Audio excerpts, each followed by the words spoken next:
चला तर मग आज आपण बघूया मस्त अशी क्रिस्पी भेंडी, ते पण बेसन वगैरे काहीही न घालता एकदम मस्त आणि मुलांना एकदम आवडणारी.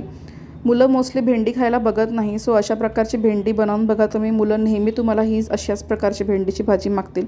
करायचं असं आहे की याच्यामध्ये भेंडी मी एकदम बारीक बारीक चॉप करून घेतली आहे, जितकं पॉसिबल आहे तितकं बारीक चिरून घ्यायची आहे. त्याच्यानंतर तेलामध्ये मोहरी घालायची आहे, हिंग घालायचं आहे, आलं लसणाची पेस्ट घालायची आहे, सगळे आपले ड्राय मसाले घालायचे आहे, हळद, तिखट, काळा मसाला, धनेपूड, जिरेपूड. भेंडी घालून तिला फ्राय करायचं आहे, वाफेवर ठेवायचं आहे. 1-5 मिनटं वाफेवर ठेवून झाल्यानंतर लिंबू घालायचं आहे. त्याच्यानंतर ह्याला परतवून घ्यायचं आहे, पसरवून घ्यायचं आहे आणि पसरवून अशा प्रकारे पसरवून झाल्यानंतर ह्याला कमी आचेवर ठेवून द्यायचं आहे आणि अधेमध्ये फक्त परतवत जायचं आहे.